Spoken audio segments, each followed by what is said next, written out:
ஐயோ துணியே இல்லை. பேசாமல் நேற்று போட்டதே போன் போயிடலாமா?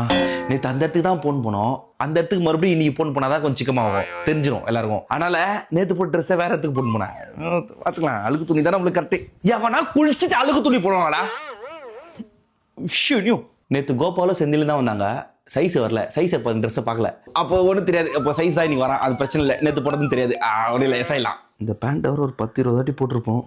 துவைக்கவே இல்லை. அதெல்லாம் கூட பார்த்துக்கலாம். கூட இந்த மூஞ்சிங்களை பார்க்கறதுக்கு எதுக்கு புது துணிலாம் எடுத்துக்கணும்? பிச்சைக்கார பசங்க எதுக்கு அப்படியே போட வேண்டியதான். சட்டை மட்டும் மாற்றிக்கலாம். பேண்ட்டு ஒன்றும் தெரியாது அந்த அளவுக்கு. நான் தான் பார்ப்பாங்க, கீழே யார் பார்ப்பா? ஐயோ காயவே இல்லை. ஐயோ என்னடா இது? இதை எப்படா போட்டுன்னு போகிறது? சில்லுன்னு இருக்குமே. பேண்ட்லாம் ஈரமாயிடுமே. அப்போ யாரும் ஒன்றுக்கு கொஞ்சம் நினச்சிட்டாங்கன்னா என்ன பண்ணுறது? பேசாமல் இந்த ஜட்டியை போட்டுன்னு போயிடலாமா? நைட்டு தான் குளித்தோம். பெருசாக எதுவும் ஹார்ட் ஒர்க்லாம் பண்ணல. பார்த்துக்கலாம். ஒன்றும் இல்லை, எதுவும் பார்த்துக்கலாம். அந்த அளவுக்குலாம் எதுவுமே இல்லை. நான் ஆயா போயிட்டோம். அதெல்லாம் ஒன்றும் இல்லை. இதே போட்டு போகலாம். யார் உள்ளதானே இருக்க போது? அதுனா